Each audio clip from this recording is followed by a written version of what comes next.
I could just don't throw a label on my Right. child and Right. use that as some type of excuse to abuse my child, mistreat my child, or even limit my child That's real. and what they could do or who they could be. Yeah. Because a part of the reason why I wanted to buy a gun was not just for me doing whatever I wanted to do in the Just make street, sure it's at but home. for Yeah, exactly yeah, because yeah. again, I really hated them. Yeah. So Yeah. at some point, I'm like, yo, I'm not doing this with you anymore, bro. Like, and if you come in here Bro. one day way off your rocker Yeah. and call yourself doing something to my mom, is up.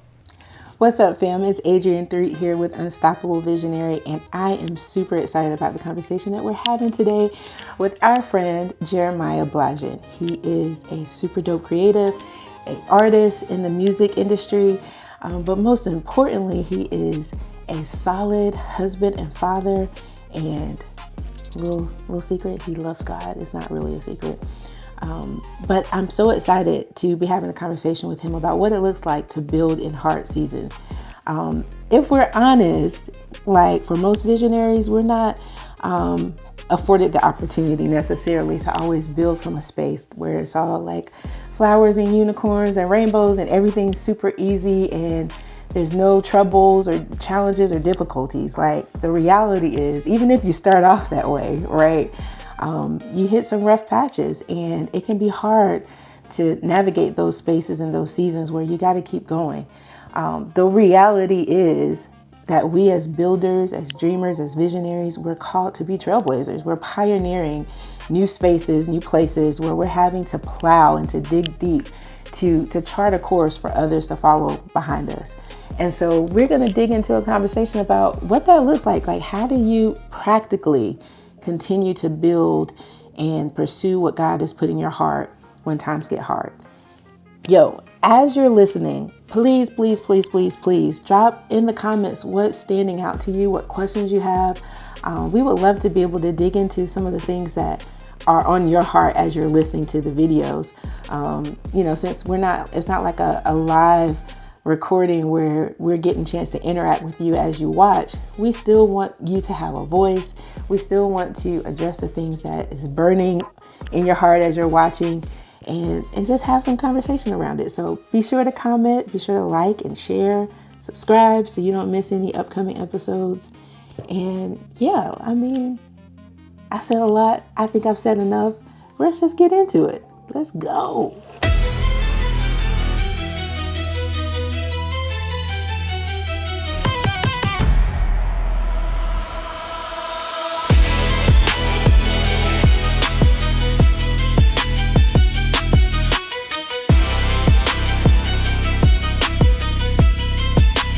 What's up, everybody? It's the Unstoppable Visionary Podcast. Your host, Emmanuel Threet. I don't have my co-host with me. I don't have my partner with me. Adrian, pray for her. She got a little cough today, so it's just going to be me. But I'm excited about this episode because my boy, Jeremiah Bligen, is in the building with us. Yes, sir. Let's go. Let's go. It's a beautiful day. Yes, indeed. Good to be here, man. Thank you for having me. Artist, father, visionary, builder, husband. Let's go down the list. Believer, theologian. We're gonna call you a theologian. Human being. Human being. It's a beautiful day today. When I tell you, just on a musical aspect of things, like Cut always.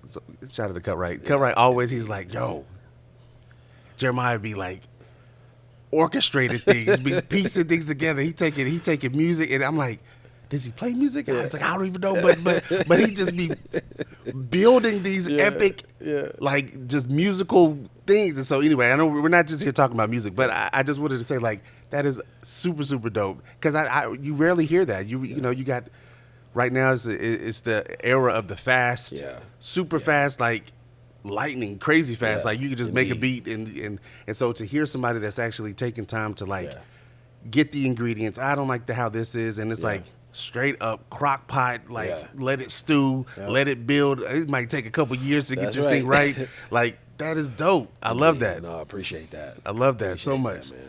So with that, this episode is specifically about how to build in hard seasons. Yeah.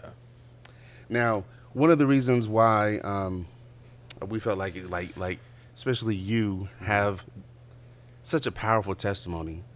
And just from our brief conversations that we've had another kind of interview situation, and I was like, bro, like, didn't know the whole backstory. So tell us a little bit about yourself. Tell us just a little bit of your testimony, and we'll go from there. Absolutely. And so I grew up in Charleston, South Carolina, drilling down in there, Johns Island, South Carolina to be specific. Still Charleston County, but it is different. Shout out to my Geechee Gullah people there. Wow. And so grew up there, household of myself, my two sisters. I'm the youngest of three with my mother and my father. And so my father was a chronic alcoholic. And so he was, drunk or intoxicated all the time. That's what it felt like for me as a young person. Yeah. Meaning week by week, we had episodes where we're dealing with him, being drunk and in the house and engaging us in ways that were not helpful. And to the point where when he wasn't drunk, right, he wasn't really functional. Wow. Right. Yeah. He would, be very silent and very closed off when he wasn't drunk. And then when he was drunk, he was very demonstrative and engaging in a way that was toxic. Sometimes even physically, towards me specifically, not my mother or my sisters, but with me. And so a lot of that growing up, just dealing with that on a day-to-day basis, weekly, bred a whole lot of unforgiveness and hatred, for me. To have a person around, that was not only not doing the things that, fathers should do or loving parents would do, but they also were taking away from it, and being harmful in a lot of the things. I felt that in a very real way as a young person. Even, 10 years old, elementary school, I was keenly aware of my situation. I knew we were poor. Like some people would be like, oh no, man, we never even knew we was poor because of A, B, and C. No, I knew I was poor. I could feel it each and every day with the different things we didn't have. And, the mice chewing through holes in the wall of our, single wide trailer, and the roaches scattering all over the counter when you turn the lights on. Right. And a snake crawling through a hole in the ceiling, right? Bro, right? that is, my God. I felt it, right? My goodness. Right. Mother needing to get payday loans or loans sometimes just to get us school uniforms. Yeah. You know what I mean? And you're like, when were you aware of, like, at what age? Elementary school. So I want to say by the third grade. Yeah. Probably, maybe even before then, but definitely by the third grade. Wow. Like I knew, like we were very poor. We didn't have things. I didn't so my hatred of him was, rooted in feeling, hey, I feel negativity because of what you're not doing, but I also feel negativity because of what you are doing. So it was both of those things kind of wrapped up in kind of my feelings with him as I grew up. So I'm getting into fights in elementary school, because I'm mad and I can't process it. Of course, I can articulate it now as an adult, but then, you can't articulate that. I'm just mad. Like I'm coming to school, I'm upset. Somebody saying something about, and the whole town knows this is a small town, right? So it's Charleston County, but Johns Island is a very small place, right? So everybody knows your family. So, I'm son of the town drunk at that point. So, and people let you know that they know, right? So even, I'm getting into fist fights and getting suspended from school in elementary school while maintaining honor roll and principal's list, right? So my grades, I'm getting A's. I'm getting A's and B's by the time I'm in the 5th grade, but I'm still getting in a lot of trouble. Because I was just angry a lot, man. And so, but I love my mom. But I also, love my mom and loved my sisters, and I still had that side of me that was still able to enjoy certain positive things. But a lot of my existence was dominated by hatred. Even as a young age. And so as, then you introduce music and aggression and anger and negativity, and music, it kind of fosters those things. And when you don't have somebody there saying, hey, this is not what you're supposed to do, you get those influences, from all around and what you see. And so just growing up in that environment, you know, in my home directly, but also what you would see around, right? Yeah. Like there was a corner store, not like Bodega, New York City corner store, but you know, in the country we have corner stores too, you know, at the head of the dirt road, right? Yeah. So, you know, then you got drug dealers there, you got junkies there, you have, you know, addicts and people who are, you know, struggling at different places in their lives there, you know. And so as a young person, I'm experiencing all of this. I'm seeing fights, I'm seeing people get into shouting contests, I'm seeing, as I walk to the bus stop, this side of the road just littered with cigarettes and porn pages and you know, drugs and all of these different things all around me, right? I have cousins who were drug dealers, right? All of these different things are a part of my psyche growing up, you know, but also church, because my mom religiously went to church on Sundays, Sunday afternoon. She had Usher's anniversary where they would do the march-ins. All of that's a part of me and part of who I am, where she would drag us out of the house sometimes on Saturday mornings and say, hey, no, you're going to go and sing in this youth choir. And so even though I would talk back to my dad and get into fights with him, sometimes even physical altercations with my father as a young person, and get into fight in school, I tried my best to obey my mom. I wasn't fighting with my mom. So if my mom drugged me to church, we went. That was that, right? So I'm falling asleep in the back of the church doing my, you know, young person in church thing, right? But I was there. You know, it was a part of my context, and that was important for me because I view it as just seeds, you know, deposited in my life. And so my grandfather, he would preach and sing in church as well. And so my same father, church or different church. Gotcha. Different church. My grandfather actually is a part of the Moving Star Hall singers, and they are a folkway group that's in the Smithsonian for folkway work. And so their music is online. So if you look them up, if you look up my grandfather, Benjamin Bligen, you'll see videos and you'll see music and stuff where he and my aunts, you know, sang as a part of the group, you know. And so they did that. So that's a part of my experience growing up. So I have, you know, this very real tension in my home, you know, with my dad, but I also have church and going to Bible study and singing on the youth choir, and my grandfather coming and, you know, calling me, hey, Dr. Bligen, which was really one of the earliest things I can remember anyone saying something affirming to me from a male, you know what I mean? Say, like, that type of thing, you know. And so I can remember him doing those things and him always coming to check on us and stuff like that. Him, you know, every now and then dragging me out of the house and making me come in the heat of the summer and work the fields with him because he was a farmer and a fisherman. So that's a part of my growing up too, right? That's like real. He would drag me and it would be hot, boy. You're talking South Carolina heat, right? With fields, nothing but dirt all around. You come in the house, you're dusty. Dirt sticking to you, coming through the pan. I don't know how it finds its way in there, boy, but it gets in there. And so that's a part of that experience in that life, you know. And so as I grow up, you know, going into middle school as things get harder, right? It's harder to keep stuff together, you know, just in terms of schoolwork. So grades start falling off. You know, you start feeling yourself even more the older you get, you know. And so even getting into 6th grade, bro, I started, and so I'm starting selling Kool-Aid packets. You know, we would have the powdered Kool-Aid that you would pour inside of the container. You pour the sugar in the water and you mix it up. Well, I would just I made like little paper packets. Like the goodies joints? Right. So right. And so I made like a whole bowl, took my mom's sugar, listen. made a whole bag, and I made little packets of that powdered stuff. And I took it to school and I started selling it because I was tired of not ever having lunch money. Oh, wow. A juice money. I never could get ice cream. I could never get the extra stuff. It was always whatever was free or reduced. Whatever we was on at the time, I would get that, and that was it. Everybody else would be getting, you know, the nice fruit juice and all of this stuff. And I'm like, man, this sucks. And so I was like, well, how can I make a little bit of money? And so it was something that was readily available and in the house.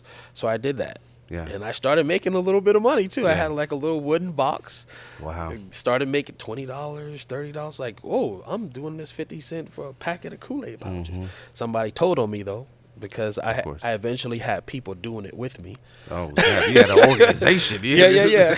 No, I'm seriously. That's what's I did. up. I love I did, and so I had other people doing it with me, and one of them got caught, and the assistant principal asked, "Well, who are you doing this with? Where did you get this from?" Jeremiah. And so they brought me into the office. I got in trouble. Called my mom. She had to come out of work and come to the school, which was not fun. Yeah. And I remember she was upset, and she didn't physically do anything to me, but she put me on punishment for about a year. Golly. I kid you not. And so, and granted, right, we were poor, so I didn't have a whole lot. And whatever I did get, it took me a really long time to get. Yeah. So, like, I had a Sega Genesis, but I got it, like, way after everyone else. Yeah. I got a PlayStation, but I got it, like, way after, once it hit the pawn shops. And, she was able to put something on layaway for me, you know, and after a few years, I got it. Yeah. And I was grateful for it, and I used it because I enjoed that stuff. Yeah. But she took all of that away. I had one game. She took it away. I mean, I feel like, obviously it's mom's, you got to do it. But I'm like, I'm just thinking about, like, now. If like my son came to me and was like, Pops, hey, I'm flipping something or whatever, man, I'd be like, bet, let's go. That's what's up. Make your money. Like I wouldn't, I don't know. I guess back then it was a different era, but it's like, now I'm like, I would be very proud to see like your entrepreneur spirit is coming through. Like, let's go. You would be able to identify it as an entrepreneurial spirit. Right. But she didn't have that as a part of her context. Got you. And because my dad was not around, he was present but not around at all. Wow. He was around but not present, I would say. He was never engaging with me in any way. Like, even with that, he didn't even say anything to me about it. Oh, wow. Yeah. Right? And so I always remember that punishment because I feel like it changed my life. It delayed things because I learned from that. And so I didn't get in trouble for a while. Specifically, I think because of that, because I was trying to get my privileges back. Yeah. And that kind of marked that type of activity as bad, right? And without people there to contextualize it, like, hey, actually, this part is something positive about you. Yeah. It's just you're using it in a negative way. Right. She probably saw it as, hey, this is leading to this negative thing. And so I need to do something extreme. Sell drugs on that's the right. floors. To snatch it out of you so that you're not selling dope by the time you're in the 9th grade. Yeah. You see what I'm saying?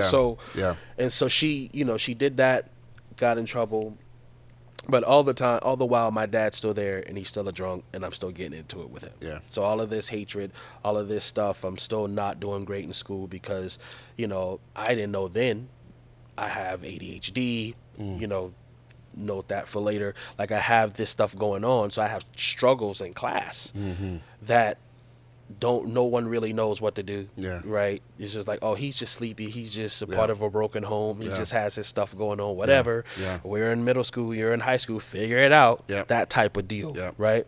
And so I navigate through all of this. Fast forward, my sister, my oldest sister, she moves out, goes to Virginia. She ends up in Virginia. She had a couple of stops along the way. Navy family, so you had New Jersey and other places along the way. But she would always call and check up on me.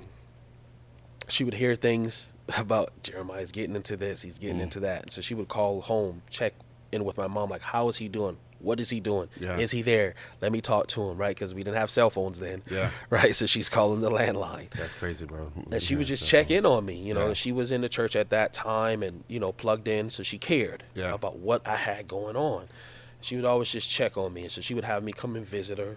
Me and my middle sister, she would have us come and visit in the summertime, and sometimes during the holiday season. And so I remember one time my mother-in-law,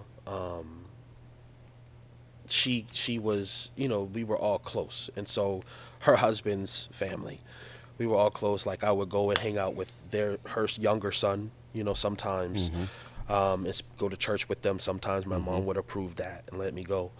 And one day she heard me talking about my dad. And mind you, I was not shy about my hatred for him then. I was very vocal about it and I was not charitable. Yeah. And she heard me, Yeah. and she pulled me aside. She wasn't mean-spirited or anything. She kindly pulled me aside and said, Jeremiah, let me show you something. And she opened this text, and she took me to the scriptures and the commandment to obey your mother and father in the Lord, for it is right. Not because they're right, but because it is right. Wow. This is the commandment attached with the promise. Yeah. You have to still honor them, Yep. even though they're wrong. Yeah. That doesn't mean Yeah. that they're right. Right. Right. But it's because you want to be right before God. Yeah. And I remember that as an early seed of something that penetrated my heart, that opened my eyes to something that I was doing wrong, even though I had completely diagnosed him as wrong. Yeah. Yeah. Like, no, you are actually doing something wrong Yeah. here, even though they're not right. That's good. And so, good.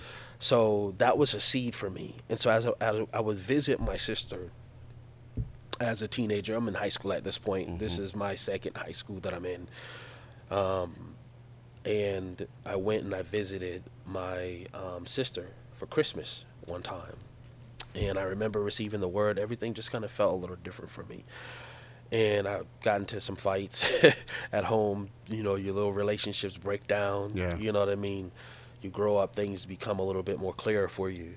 At that time, I had actually, some of that trouble that I got into and that discipline was wearing off. I had my plan, talked to my homie, we was going to start selling weed. I had my hiding place. I had who I was going to go to get it. I already tried to buy a gun, had the gun in my hand, but I couldn't buy it because I was short a little bit. But I was working at summer, so I was going to have enough money to buy a gun and get, you know, my first kind of stuff to get going. And so I knew where I was headed. And so going there, and going to services, receiving prayer, hearing the word, it did something different to me that time. And at the end of that trip, my sister called home, and she was like, hey, what do you think about coming here and living here with me? And at first I was like, I don't know.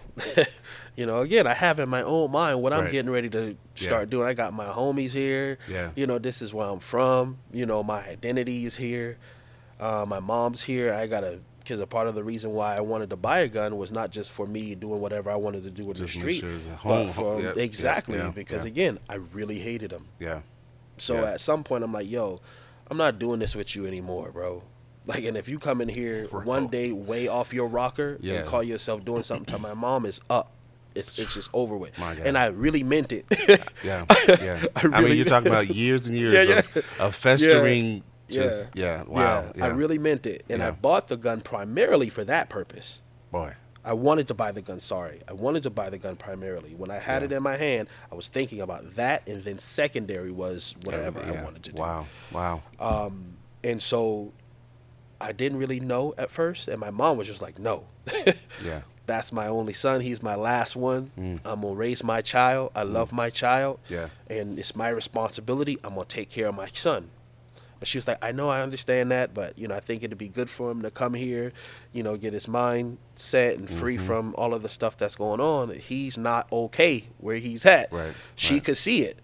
And I don't think my mom could see it because she was just working all the time. You know, I'm double shift. She would be at work every night. She worked the night shift, and then she would come home in the morning and go right back to work, second job. Then she would work a double and go to work at 3. So she would do the 3 to 11, then the 11 to 7. And this was routine for her. And then on the weekends, on Saturday, she had a third one. Another, right? So so this was how she was living to provide, to help us, because he was not doing. Which fed into my hatred, right? And so there was a sense of pride for her, like, I'm going to do whatever I got to. And this is important for later too. That's why I'm kind of going a long way. That's good. But like, eventually though, my sister was very persistent. You know, she didn't just call once. And ask once and let it go. Good. She continued to call and ask, just like she had been calling and asking before, how I was doing. And so as I kind of surveyed the land, I really believe the Lord was doing the work in my heart. Like, he was doing work to say, look at where this all is going to lead you. You know, like, what is this that you're holding on to versus the possibility of a different kind of life? You know, and And so eventually I was just like, you know what? Yes. If you can convince mommy to let me come, because we called her mommy, like, if you can convince her to let me come, I'll come. And slowly but surely, my mom was like, okay, he can go. And my grandma didn't want me to go. Wow. She got into it with my dad, like, what did you do to him? Wow. And he was so completely aloof at the time. He said I didn't do anything to him. All right. Wow. And that's how it was, because when he was sober, it was like he didn't even recall it. Wow. He didn't even realize it. So they had a sober interaction about it. And he didn't even register, you know, like the distance between who he was supposed to be as a husband and father versus what he was actually, you know. And maybe to him it was more, I don't know, you know, it's just speculation. But maybe to him it was like, hey, I didn't do these extreme things to him. So I didn't do anything to him that would make him want to leave. You know, I stayed around for A, B, and C, whatever. I'm here. Exactly. Exactly. And so I do remember that, though. And so they kind of got into it a little bit, but my mom was like, yep, he can go. And so I made that decision in 2004. It was February of 2004. I got on a Greyhound bus. And I can remember crying because it was hard, but I could feel like I felt the reality of like letting something go, because it was a decision to say, I'm going to leave here and I'm going to look to God. It was very much a God decision. Wow. And I'm 16 years old at the time. But it was very much so like, I'm going here and I'm pursuing God. Because even my sister was posturing it like this. It wasn't just a come hang out with me. It was like she saw it too, and I was like, no, I got to get out of here. Like it's that moment of crossroads. Like listen, you got to choose life or death. Correct. Choose life. Correct. And I made the choice, and I was crying on a Greyhound bus. On the way there, tears falling down my face, listening to some random music. And I got there, got planted in the church, went through the discipleship classes, did the Matters of the Heart series where we read a book and talked about things in our heart that we needed to let go, forgiveness. We went through, you know, I went through a couple of different discipleship classes because the church that I immediately was a part of merged with another one. So then I went through their discipleship and first principles and got baptized. And it was straight ahead. It was straight ahead. My feet touched the ground in Norfolk, Virginia, and was straight ahead. And so for the following 5 years, it was a process of learning, releasing things, forgiving my father, even though he did not change initially, and it was hard because I'm like, hey, I forgave you, man. Like, you know, I'm letting all of this hatred I'm carrying go. And he's like, okay. And he was still drunk the next weekend when I called my mom. And so coming even to the realization that your forgiveness doesn't change them, you know, it's for you. And I could really feel like the weight lift off of me. It was like an anvil around my neck that I was living with, even more a cloak, even like a weighted cloak I was walking around in. And I remember it feeling gone and feeling light and free for the first time in my life to actually exist in a way and in a space that I didn't even know was possible. Because it was just a part of who I was. And so the Lord really was my father, that I really did come to him as father to say, I don't know fully what a dad is supposed to be, but I know I didn't have that. And you said, pray, Abba, Father. So be my father. You walk with me and show me how to be a man. You give me the examples I may need. You give me wisdom. You said, all you're getting, get wisdom. You'll understand. You give it to me, pray, and he'll give it freely. I prayed for wisdom. I prayed for understanding. I prayed for him to be my father. And he did that and is still doing that to this day. And so it's been a journey. The initial part of my life was really a journey in finding a father, finding my father, and in God himself, in the Lord meeting me where I was and releasing all of that stuff off of me and freeing me to walk forward and truly grow as a young man. That's so good. That's so good. So how does that shape you though, as you being a father now? Yeah. Like, I mean, you have three children. Yeah. And different ages, different things. But Yeah. I mean, you're present and actually emotionally, spiritually, physically, ways that your physical father weren't. But how does that shape you as a father now? I think it shapes me, one, because I think initially we all kind of have the thing where whenever there's something that hurt us, bad examples, we tend to say, oh, I'm not going to be the bad example. Right. I'm going to, if we were around people who were lazy or abusive, well, I'm not going to be lazy and abusive. I'm going to work hard and be gentle. Yeah. Right. That's kind of like the natural response to those things. And that existed within me for sure, too. But learning and growing and maturing is realizing that not being like someone who hurt you is not the standard. Yeah, that's good. Like, not being my dad is not my target. Yeah. You know? But being who God That's good. said I should be as a father and as a husband is the standard. Yeah.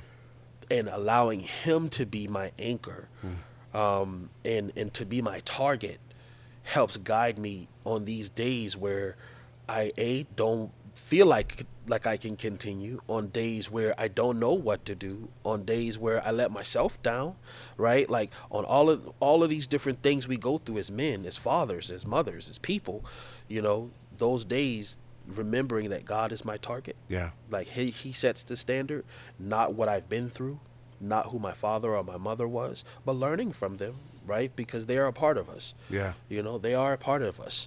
And you even find grace for yourself in them too, as you go through the process. You know, so it still influences me for sure, but I learned not to make it the target. Yeah, that's good. It didn't happen automatically. I had to learn that. Yeah. You know, that hey, that's not your target. Yeah.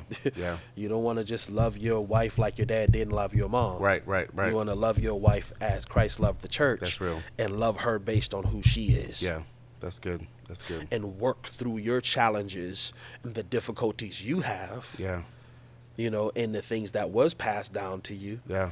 And some of it's not even in your experience. Some things is in your DNA. That's real. That you never even considered about them. Yeah. And didn't give them grace and That's mercy good. for. That's good. So going through and learning all of that stuff and finding identity in who you are and who I am in God, you know what I mean? In spite of everything else. That's good. You know, those are just inputs to my journey and who I am, but they are not my guide. Yeah.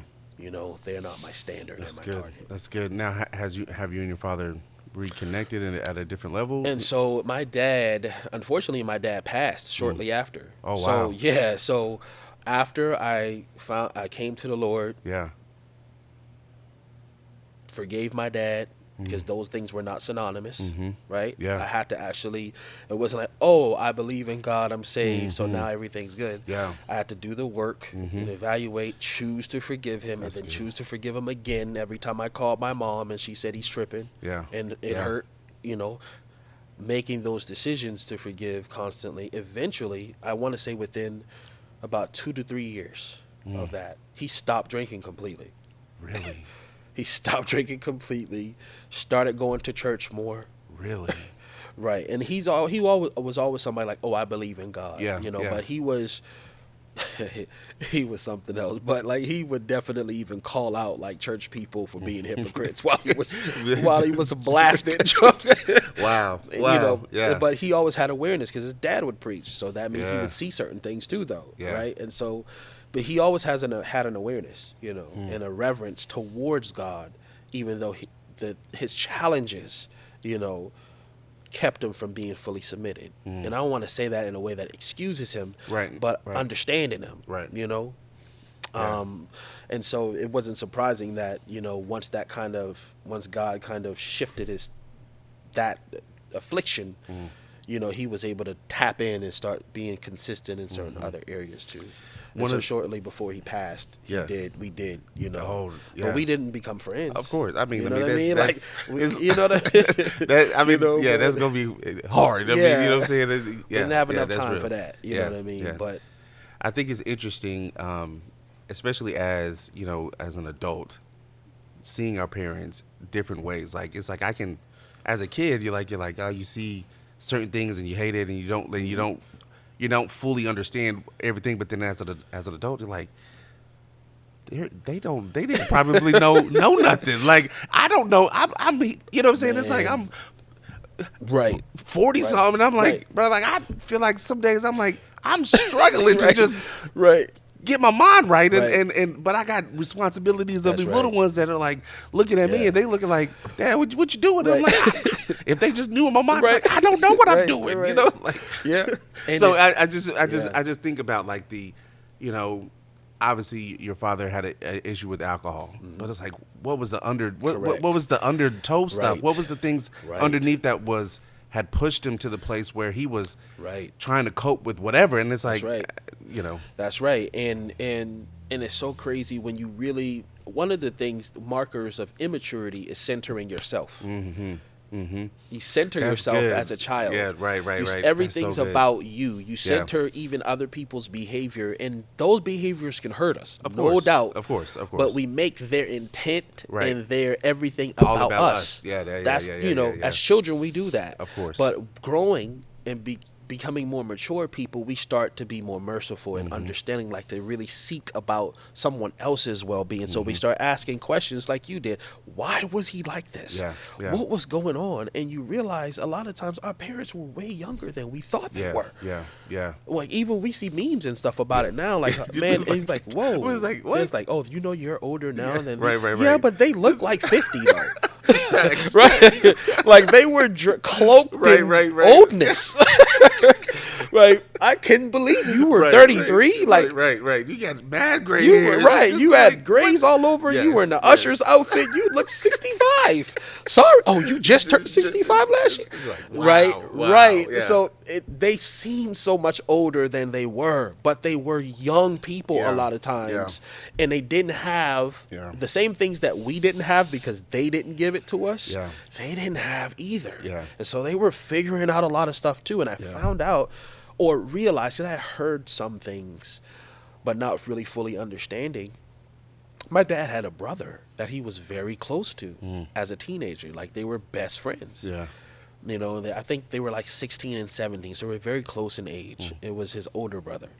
Because he had a couple of other brothers too, but it was his only brother by his mom and his dad. Oh wow! Because his mom, my grandmother, had been in a previous marriage and she was widowed, so there were other children from that.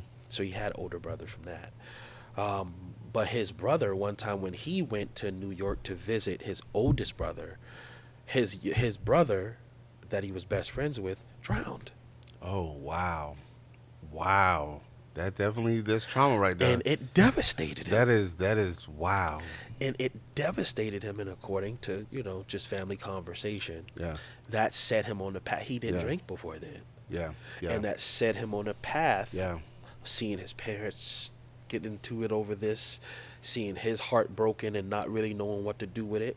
He turned to something else to place that stuff on that wasn't God. Wow. And so he created that dependency. And now me thinking about it as a grown-up who drinks cups of fluid like this every day multiple times, right? Me as a grown adult knowing that my mental challenges or whatever and being impulsive in certain areas, because with ADHD you have different types, right? You have, some types wrestle more with hyperactivity and others impulsivity, right? You have these different things, aspects to it. If you're highly impulsive, you drink a lot of fluid, you're emotionally scarred and wounded, you're finding things to place this stuff into, you put all of these things can create a whole big ball of dependency. Your obsessive personality, or you're picking up something. I need to, and it just so happened that that's alcohol, and it numbs this pain that I'm feeling, because I can't go to my dad because he in pain too. Can't go to my mom because she devastated too. This wasn't her first child that she lost, right? And so you have all of that stuff that's a part of his story. And unfortunately, I couldn't talk to him about it. You know what I mean? I couldn't walk through those things. But as children, we don't remember, we don't think through those things because we center ourselves in our immaturity. you know. But it helps us as maturing adults to remember now the struggles that other people may be facing, you know, as we walk through them. That's real. That's real. So yeah, man. That is wow. I appreciate the conversation, bro. Like I appreciate the details behind it, because that's the kind of stuff that shapes who we are now, right? And so I want to talk just a little bit about, and we don't have to go too deep, but a little bit about like how that entrepreneurial spirit transferred over to adult life. Yeah, I think that not just the entrepreneur spirit, but also just the work ethic. Yeah. You know, like being able to say like, I need to do something that I maybe hadn't seen modeled exactly, or I need to do something in order to get something. Yeah. You know, that principle. Gotcha. And I have to be like dogmatic about it in a way that even if nobody else is, I carried that with me. And seeing my mother work so hard. Yeah. Neglect herself, even working so hard to make sure we had whatever we needed to have. And where we didn't have it, we knew it wasn't because she wasn't working hard. Right. Right. And so I carry that part into adulthood. You know, I've been working consistently, except for a brief bout of unemployment. Yeah.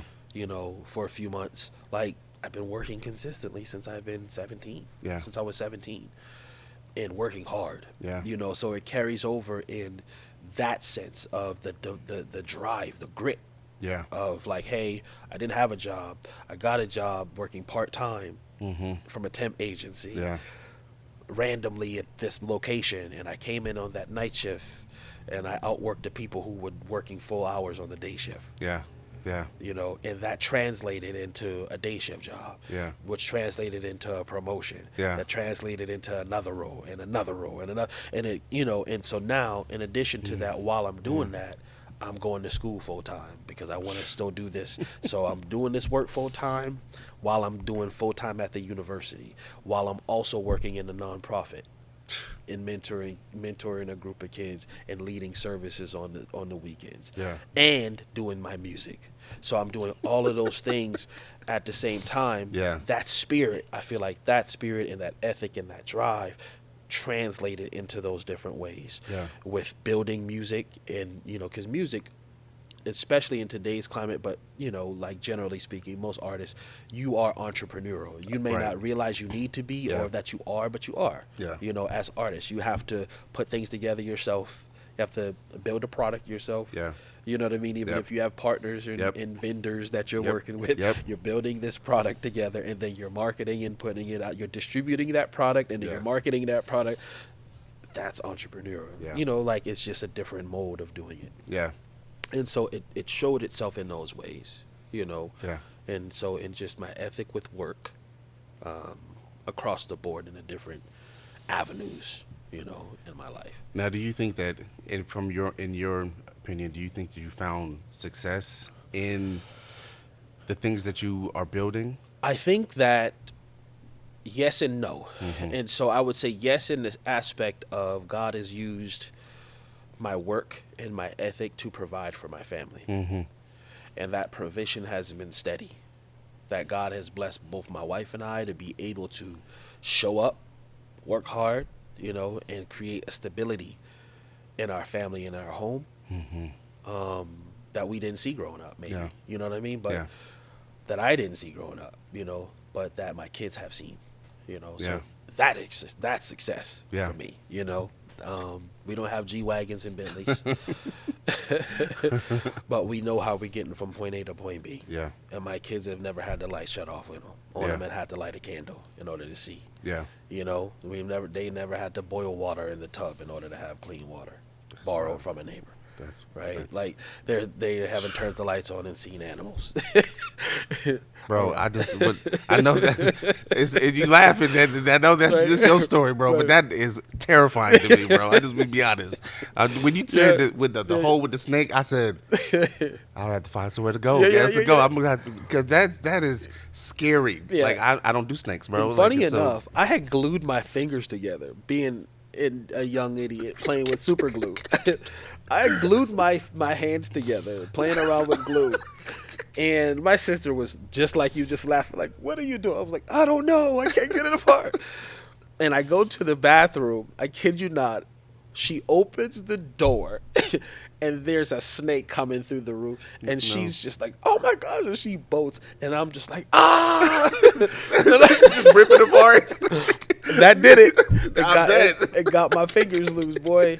And so that's funny. But yeah, man. So success in that sense, right? That there's a working and a putting hand to plow. Yeah. You know, that we all have to have, and we do that ultimately to provide for our families and the people that we love and ourselves. And we've been able to do that. That's good. There are certain things that I would like to see happen, you know, in my career professionally, be it music or within corporate spaces, that I may not have seen yet, you know what I mean? But I also have learned to find success in doing. That's good. That's especially in hard seasons, right? That sometimes showing up and enduring to do it is success. And being able to recalibrate it, and not in the sense that you make excuses for yourself for not doing what you could do, you know, but understanding that life happens to us sometimes. Circumstances don't work out the way you thought they would. Yeah. And our responsibility in those times is to be faithful. That's it. And faithfulness is success for me. That's good. Because even if I did have a G-Wagon and a Bentley, but I was unfaithful to my family, I would have been a failure. Of course. I will be a failure. Of course. And so having a metric of success that's tied directly to faithfulness, to God, which includes family and calling and all of these things, faithfulness, finding that. Endurance, which is what we're called to do, endure to the end. Endure to the end. That is where I found my success. Yeah. Not necessarily I don't have 1 million streams. I don't have a song with 1 million streams. So that's where the no comes in, right? Yeah. Like if you grade it based on industry metrics, that's not success. Yeah. But when you knew what it cost me, you know, to actually get that song done. Yeah. Not just monetarily, but in my soul, what it cost me to write that, to do that, to put it together, to release it, to stay up late night in a corner in a closet or in a garage because we let somebody else live in our room, in that closet, right? Like when you know what it costs for my wife to have to man this fort while I go do that, then all of that shifts your perspective. That's good. Your target is a little bit different, you know. And that doesn't mean we don't want. Hey, all of us would love to get $100 million right now, right? All of us would love these different aspects to happen in a way that would blow our minds. Yeah, but that's not our goal. Yeah, I think that's like a lot of times in my mind, and when I read scriptures, I see God's focus on the journey more than the destination. That's right. And we live in a culture where we are getting snippets and pieces of people's quote unquote destination. They're putting it out. Hey, look, I got the six pack. I got the big, the muscles. I'm down this, but they don't really tell you the journey that it took to get there. And it's like, bro, you're not gonna get the six pack. Right. I'm not gonna get the six pack by me. I could get a fake six pack, I guess, but I'm not healthy. But I wouldn't be healthy, right? And so it takes a journey of healthiness in order to have a destination. Like, this is what it is. And so I resonate with that so much because that's a lot of times we have to fight against that sense of like, I haven't made it. I'm not here yet. And it's like, no, like, dude, like you are a part of enjoy the journey, enjoy the process, enjoy it. And so that you can look back and be like, man, there's nothing I regret. There's nothing I'm missing because I have enjoyed and took in the entire process that you're going through. So that's right, bro. That's right, bro. And I think even piggybacking off of that, one of the worst things I feel like that's been done to us culturally is to make us feel like we're late. Wow. To make us feel like we're late and we're behind all the time. Do you know how insane it is to make a 10-year-old feel like because they don't have bling and a bunch of women that they're somehow behind? Yeah. to establish a standard of masculinity that's wrapped up in how much you have accumulated and how you can take advantage and abuse women. Yeah. Wow. Yeah. It's heinous. Yeah. And it's culture betraying us, you know, and the enemy working through that. Yeah. Because it makes us feel like I need to do things to get what they say I should have. Yeah. And because you're young or you're a child, or maybe you're not a child, but you're just young, or you're just starting off something, you're not even supposed to have those things. Yeah. And here's the catch. Most of them didn't have it either. They were lying. Lying. Yep. Most of them were lying. Yep. But you make people feel like they're behind it, and it's no different. You turn on social media, people put on their best face often, you know, and everyone speaks from a place of authority, and they got it, they know it, they do, right? And it's like, oh man, and then you start comparing these. It's like, nah, nope, run your race. That's it. Be faithful. That's it. Make your target faithfulness for what God has purposed for you and put in your hand to be, and made you accountable for. That is the goal. Well done, my good and faithful servant. And the beautiful thing about that is that we all can find it. We all can find that faithfulness. He has empowered us all to get there. You know. That's so good, bro. That's so good. All right, so what has these hard seasons, because I mean, obviously life, I mean, your life has been filled with hard seasons, but what has those hard seasons taught you that your comfortable, successful, quote unquote, successful seasons could not? Oh, I think that's tough because I don't necessarily view them as separate. Got you. Wow. You know? Yeah. I don't necessarily view my hard seasons as my non-successful ones. I think that in my hardest seasons, I've learned so much about myself. That I've needed to change, that I've needed to grow and mature. Where those trials and struggles expose immaturity. It exposes where you need to have more faith. Where you need to have more love. Where you need to have more self-control. You need to bear more fruit. You know?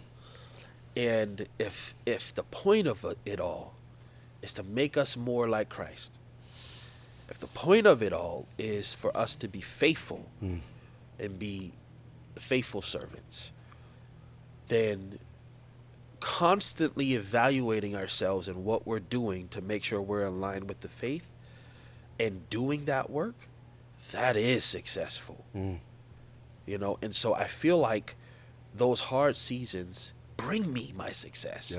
Because success is found in the character work that we're able to do.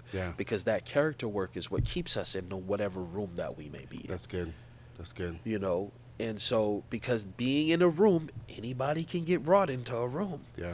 But it's the character that's cultivated through those hard times that will determine and dictate who you are in those rooms. Who you are in those spaces. And I want it to be so that no matter where room I show up in, I can be faithful to who I am, to who God has called me to be. And hard times brings that about. That's good. So you're a grinder, bro. You work hard. You work hard. Now, do you rest? And if you do, which you should, how do you rest? I know it can be difficult, especially for people who are like nonstop, like just is drive.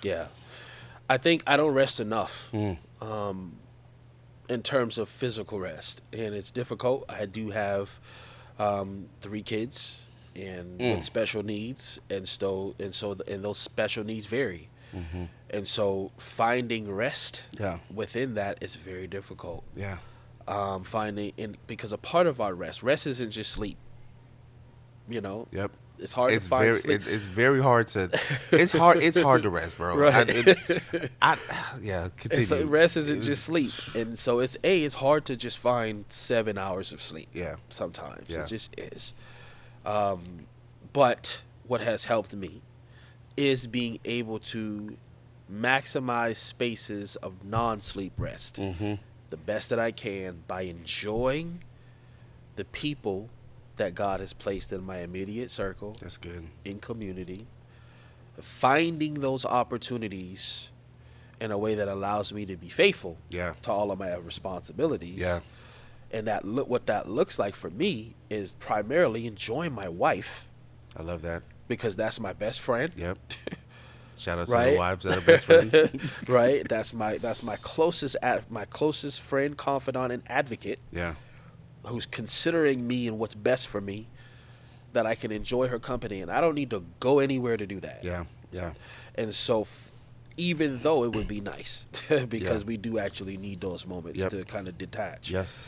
But if we can't do that, what can we do? That's good. Finding the yes. do, man. Like, okay, we can't go to New York this year, Yeah. but we can make sure we allocate 2 to 3 hours every week to just do whatever we want to do. Yeah. Even if it's in the house, we're closing the door, we're locking the door, Yep. we're going to stay up, Yep. we're Yep. going to just enjoy this TV show, we're not Yep. going to feel guilty about this. Yeah. This is a part of our rest. This is a part of us building each other up and being with each other. That's good. And being present Yeah. and appreciating that time and moment together. Yeah. You know, but that comes with enjoying each other. Yeah. Being Yeah. around each other. Yes. Yes. You know, and giving yourself grace to enjoy certain things. You know Yeah. what I'm saying? Like, I don't care what it is. It might be, and I'm not saying you should just watch anything and just do anything. That's not what I'm Right, saying. right. But don't be so legalistic Yeah. and so religious and prideful that you Yeah. feel like you can't even go, I don't know, watch football. Yeah. Yeah. Yeah. Yeah. That's Right? real. That is super Like, real. That's, I mean, right? yeah, Like, yeah. hey, yeah. man, go watch Law and Order Yeah. for a couple hours and get out the way somewhere. Like, you know, like finding those things that you can. I can't go all the way there, Yeah, right? yeah. I can't do that, Yeah. but I can do this. Yeah. And don't have the all or nothing mindset, because that traps us in nothingness. Yes. Yeah. Yeah. That's good. And it's hard emotionally sometimes, because when you want to do things Yeah. and you can't do it, there's an emotional toll that Yeah. that takes. You know, hope defers Yeah. has an impact on your heart. Yeah. But not allowing the absence of certain things to mean that there's an absence of all things. So learning to be satisfied with whatever God has given us, That's so which good. comes back to contentment. That's Yeah. contentment. That's contentment. Yeah. Yeah. Godliness with contentment is great gain. And so rest for me, while I do need to do a better job getting to sleep, you know, it is not healthy to not sleep well. Yeah. I mean, but you got responsibilities. Yeah, all right, kinds of right. I mean, it's You know. definitely difficult to be it can be difficult to be an active father. Yep. And Yep. so it is Yeah. selfless. Yep. It is exhausting. One of the things, I laugh at this because growing up, my dad, he would take us to the gym. He'd go to the Y. He still Yeah. goes to the Y every single Yeah. day. Like, at least he's from the Marines, and so he's just Yep. stickler on it, right? So That's I would right. hate going to the Y. But bro, and he would make us work out and all the things, but he would spend time in the steam room, right? And I would, as a young kid, I'll maybe get like 5 minutes in there and be like, Yeah. how do you do this? This is insane. Yeah. It is 1,000,000 degrees in here. My skin is burning Yeah, off. yeah. Why are we even in here? And I laugh now because since the trip, well, before the triplets were born, but like really it leveled up when the triplets were born. Like I would find solitude in the steam room. Yep. Like I'm like, oh, okay. I So get it. like I'm going to the Y specifically, not necessarily to work out. I've gone to the Y just to go to the steam room and be like, I'm just gonna spend some time in here getting my mind together. That's And right. I'll spend 25, 30 minutes just That's right. and I'm like, how? That's right. But and it's because like I can decompress. I can think through things. I can talk to God. If there's nobody in there, it's perfect if there's nobody Yeah. in there because I can talk to God.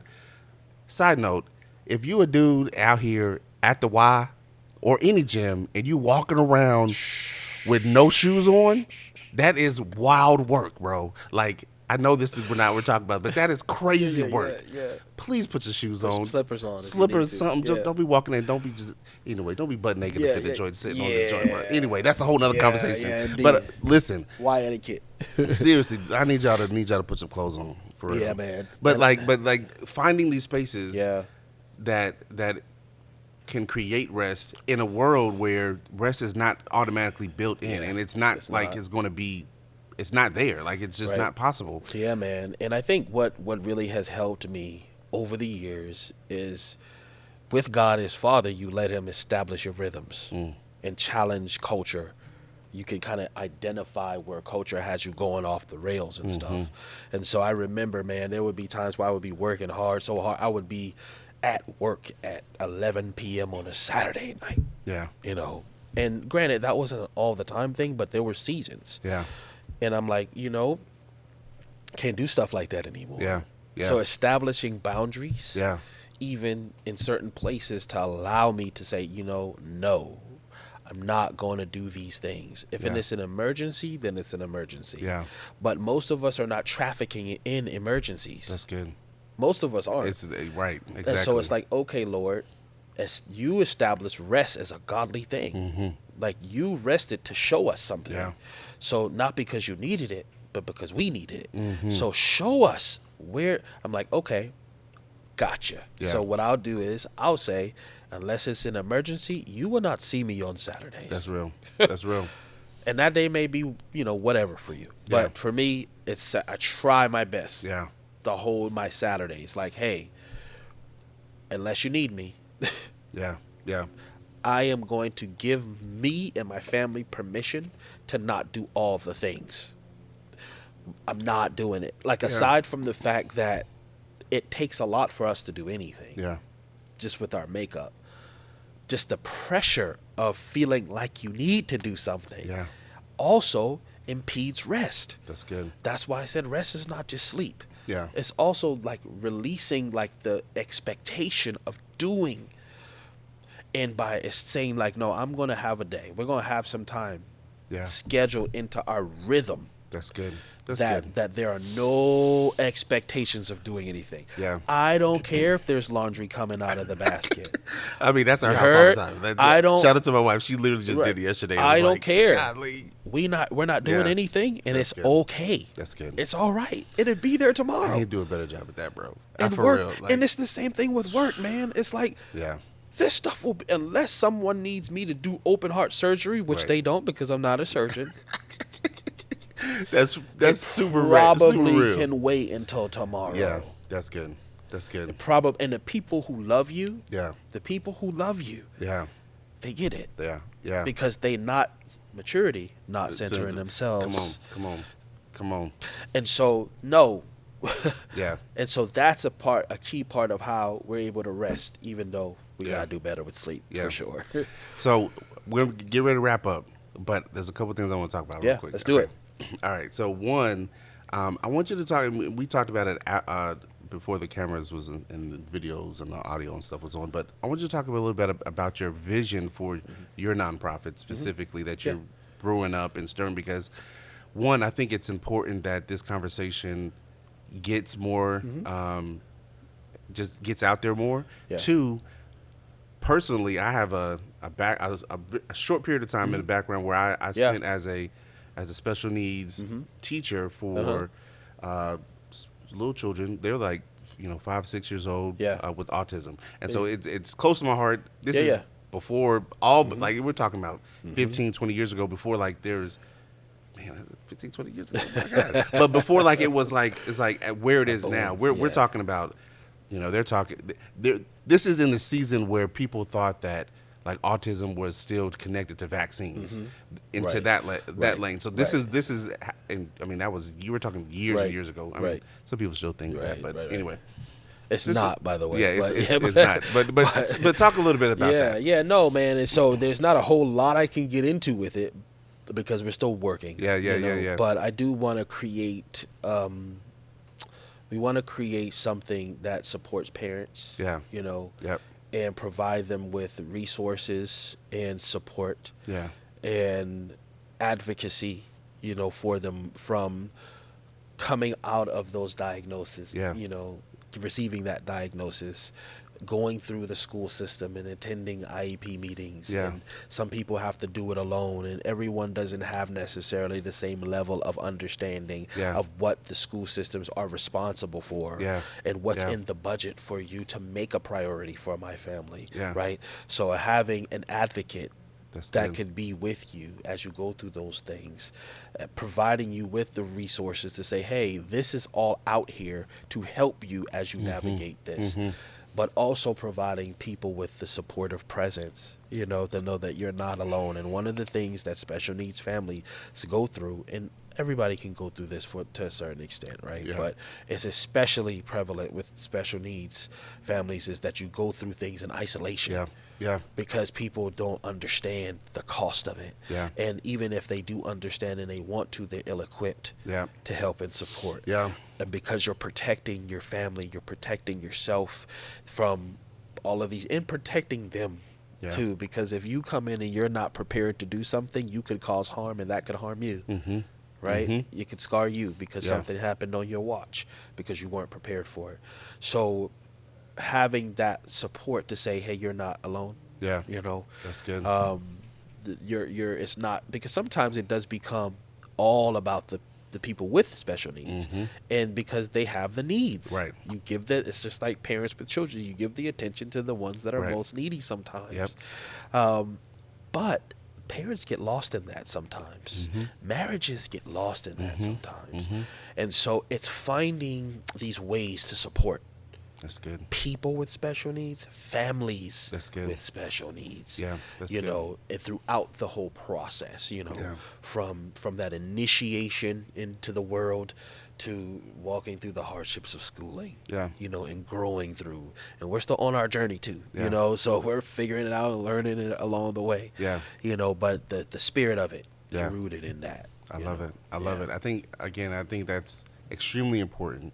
Especially because we're in a society now where we're seeing the needs, and there's major gaps. When I was reading, I saw a post yesterday about a mother, and it seems like they're a little bit older child with special needs, maybe autism or something like that, and they were trying to go to church, and ended up getting kicked out of out of church because baby girl was stimming and it was like, what?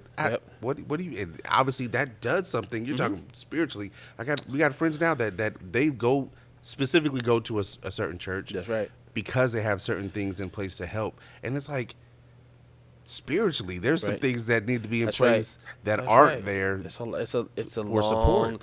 It's a long walk. It's a long walk, a long journey ahead, and I think that thankfully we do have technology, so we can bridge some of the gaps with technology. Because to be fair to some of these ministries, some ministries are just not equipped because it takes a lot. It takes a lot of money and training and everything to handle the needs of many. And some people just don't have it. And that's fair. Now, how you go about communicating those things in a non-callous way, in a non-harsh way, in an understanding way to, again, see what you can do. Not just what you can't do. That helps. But sometimes, no matter what, you just can't do it. However, work on what you can. And by identifying, giving that intensive focus on the needs, then maybe the solution isn't in you alone, right? As a ministry, maybe it's a coalition of ministries to serve this larger community. And we can be the church at large, the broader community, right? And so because for us, like, transparently, we don't go to the building. Like, there are very, very rare instances throughout the year that we pick our spots to try, right? Just because it's important to try. To give it that effort. We don't want to do nothing, right? And find where we can. But relieving yourself of that stress and pressure to try to make things fit where they don't belong. That if my son or my daughter needs space where they can stem and they can jump and bounce off the walls and do all of the things that they need to do to express, it's not just for me to try to make them fit into spaces that are not designed for them. That's so good. And it's not fair for me to make them the places, you know what I mean, foster them prematurely. Yeah. Before they're ready.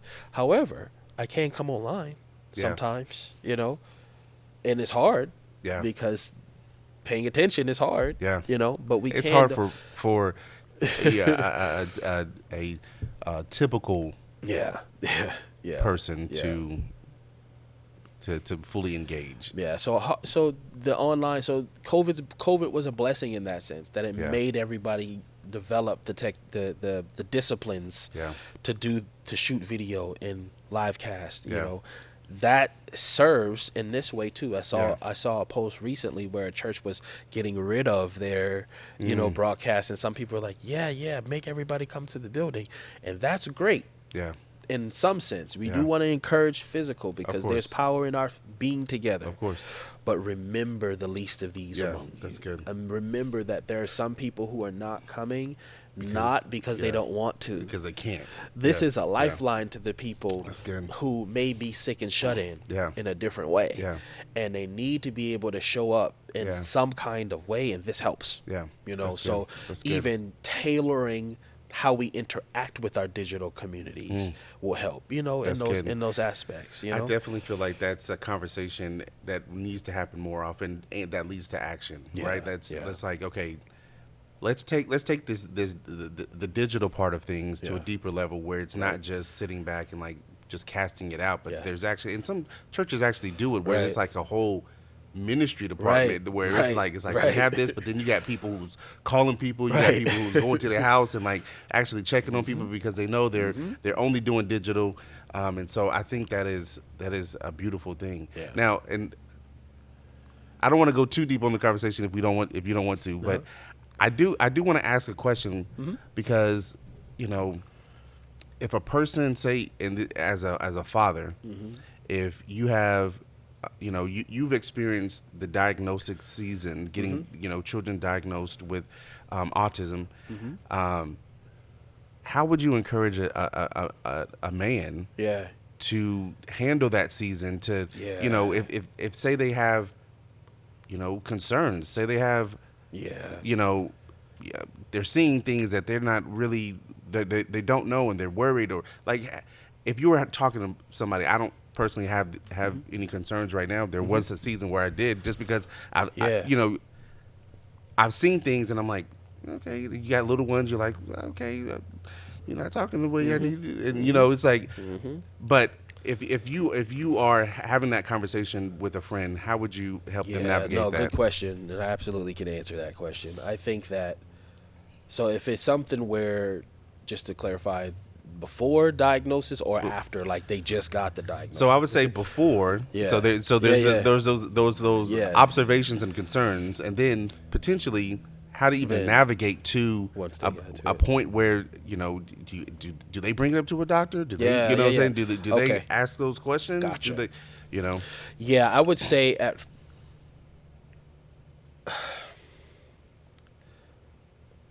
don't view it as an indictment on you, to just consider your child as you would if it were a physical ailment. Because if your son or daughter sprained their ankle, or they got a deep laceration, or they broke their ankle, you would take them to the doctor immediately. More than likely, right? If there was some type of physical ailment that required medical attention, you wouldn't really hesitate on that.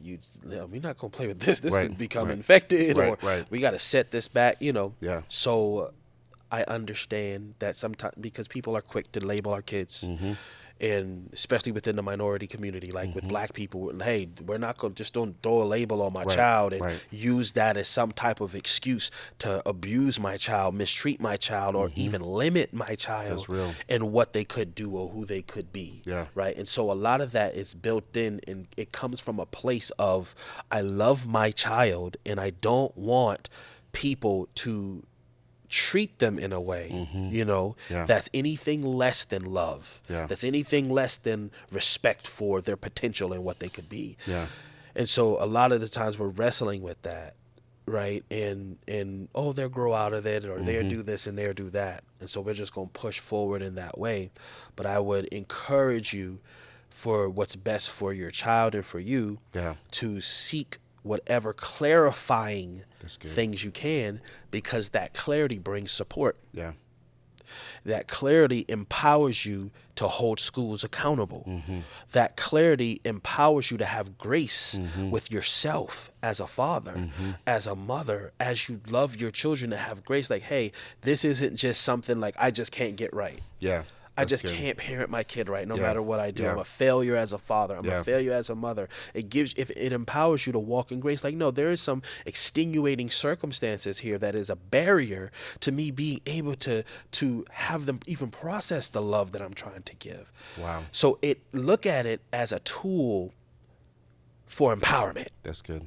Understanding and knowledge is a tool to help you be better at what you want to do, which is love your child. That's good. Yeah. It is a tool to help you love them. Yeah. It is not a tool for you to make you destroy them or belittle them, right? Because the truth is that even if you never get diagnosed with cancer, you still have it.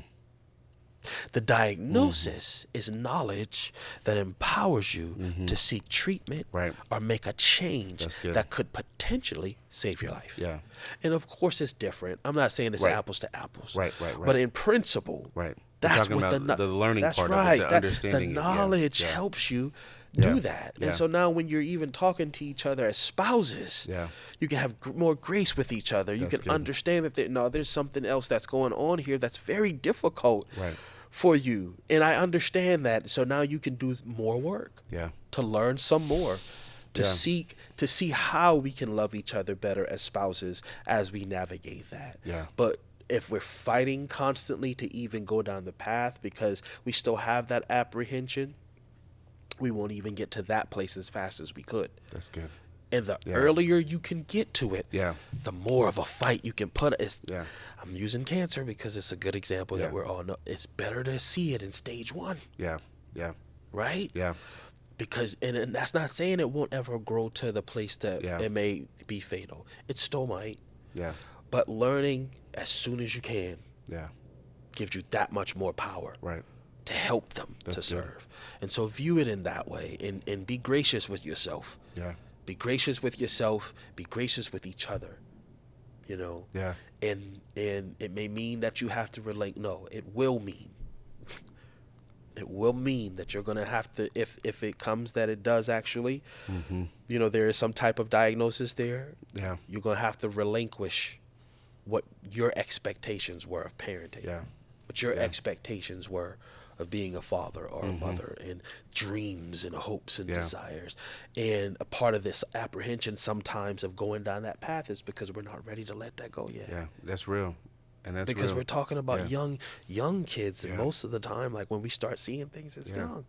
And so it's like, I don't even want to go down that path because it's like, it's kind of like in some relationships where you kind of see that there's some red flags here, but you don't even really want to fully lean into it because it may make everything blow up and explode, and your heart's not really ready for all of that yet. So you're pushing it down until things get so big and so huge that you can't do anything but deal with it. Sometimes it's that at work too, but dealing with it, exploring it, and you may do the work and find out that it's not what you thought. Right? It's not just that, oh, you may do it and it may come out that it's the big bad that you think it is. But you may go into it and realize that, oh, it's actually this thing. And we can do these different things to really help and support them, and look at what can happen. And it opens you up to so many things, like even the community of people that you can experience that could help open your eyes to what's possible. You know, that's good. You know, even with certain challenges or you know, whatever the case may be. So yeah, I hope that answered the question. No, that's good. I appreciate that. That's good. I really do hope that anybody who's listening or seeing this can be encouraged by that, because I know that is a very difficult season to navigate, and especially because there's not the resources that needs to be there. So, you know what I'm saying? It's one thing, it's like, okay, it's difficult, Right. but then there's like tons and tons of resources, Right. groups, and all these things. Right. And it's like, it's not like that. Right. And so it's like, well, yeah, I definitely feel like it needs to shift. Yeah. And so I just hope that somebody's encouraged by that and like and find those pockets of communities out there that really understand and know how to navigate that space, especially as men. Yeah, for sure. Because a lot of times I think a man could grieve, spend time grieving. It's like, the expectations, like you said, expectations of certain things. It's like it might not be there, but but enjoying the process, enjoying the season that you're in for what it is, and it's still beautiful. That's right. That's right. And man, let me tell you, like, I cried. Yeah. I needed a moment. Yeah. And I needed to process things. And it wasn't because I hadn't seen things before or I wasn't expecting certain things. But when something's named, it's like you're no longer able to kind of hold back some of the stuff. Yeah. And you have those moments where they all kind of just diverge on you. And you can either bottle everything up and carry it around, but that would feel way too similar. Yeah. Like the 10-year-old boy Yeah. who carried pain and unforgiveness and bitterness around. And that cloak will start to form. And you're not processing things the right way. And it colors everything that you do and see. And so I had to just release it. Go to God, like, okay, God, let's go ahead and work this out. Yeah. Let's work this anger I feel over this out. Let's work this pain and disappointment that I feel about this thing. Let's work it out. Let's deal with this with tears on my face like I was on the Greyhound bus. Let's go ahead and work this out. Because it's important for our own mental health and safety, to be able to grieve and release stuff. That's how we can find rest in horrible situations. Is by being able to process and walk through it. So it is a journey of realization for yourself, for your kids. It is one that constantly makes you constantly humbles you to esteem others above yourself, to walk in grace and mercy with each other and with yourself, with your kids, and with others as well. Makes you more empathetic as well. So it's definitely a journey. And it's a journey that unfortunately many of us are on. But it's our human experience. That's it. It's the thing that our generation, as millennials and Gen Xers, have to deal with. That other generations may not have dealt with this in this way, but they had to deal with other things that we did. We don't get hosed down by dogs. Facts. With dogs barking and biting on us. Right. There's certain things that they had to deal with, mental health challenges and struggles, and whether it be in the medical field and certain things that they had to deal with in generations past that we don't. But this is on our plate. This is in our cup. And so the mandate has to be. The mandate has to be, okay, how do we work through? That's good. How do we not destroy ourselves in the process? Because that's not the call. That's not faithfulness. Definitely not faithfulness. The faithfulness and the success in this is faithfulness. That's good. Remember, okay, let's find it. That's good. Let's find that. Let's bear down. We're gonna find our grit. And we're going to find out how to love each other. We're going to find out how to love and serve and exist and flourish according to what God says that is. I love it. Man, I appreciate you, bro. Yeah, man. I love you. Love I you too, love you for real, bro. I appreciate the time. Let people know where, first off, y'all need to know to get and spend some time with his music. And so let people know where the music is, what new project you got working. I know I saw a new single out, but let them know. Yeah, man. So everything online is under my name, right? Jeremiah Bligen. Jeremiah, like the Bible, Bligen, Mary J. Blige with an N at the end. I am not cool enough for a rap name, so I just went with the one my mom gave me. It works. I tried a couple of really lame ones growing up as a young person. I was like, you know what? I'm gonna go ahead and just be me. Your grandfather laid the foundation for you, though. There you go. It's in the history books. There you go. So everything Jeremiah Bligen, Twitter, X, X, IG, TikTok, my website, everything, just Jeremiah Bligen straight. My latest album is The Flames Will Not Consume You. It's a long album, so if you're going somewhere, you headed on a long drive, put it on and just run it straight through. I explore a lot of the things that we talked about today, on that album, and it took me a long time to write it, years to put it together sonically as well as topically, just to bear and be authentic and show up as my true self, in music form. And so please check it out. It's everywhere online. And drop me a note. Let me know what you think. I love it. I love it. I appreciate the time, bro. I appreciate you. If you could leave one thing for our unstoppable visionaries, what would it be? Find faithfulness. Find faithfulness. Find faithfulness. I love it. I love it. Success that all of us can achieve. I love it. It's a beautiful thing. I told you this episode was going to hit, didn't I? I ain't lie. I kept it 100. Yo, thank you, Jeremiah, for pouring out from your wisdom and your experience with the Unstoppable Visionary community. Yo, like, if y'all have not checked out his music, maybe you've never even heard of him before. Look at this right here. That's his album. I need you to go to wherever you listen to music at, on Apple, Spotify, wherever you listen to music at, and go download this right now. Download it and follow him on all social media platforms at Jeremiah Bligen. Listen, you won't be disappointed. I'm so thankful that you tuned in with us today. Be on the lookout for future episodes, but also as we're sharing clips of this, please share it with your friends and family and enemies and whoever that you think might be blessed by this episode. These episodes are not like one and done viewership type situations. Like, you might need to listen a couple of times, not just to help our views, but to help your life. Like, I'm on these episodes and I'm watching, I'm double dipping, okay? Because it's that good. Sometimes, most times, it's not what we just hear, it's what we hear and keep hearing that begins to transform and shift our paradigm and how we view certain things in our lives and on our journey in leadership and vision. And so I hope that you take a listen, again, share with others, and start thinking about actionable next steps that you can take from the things that you've heard today.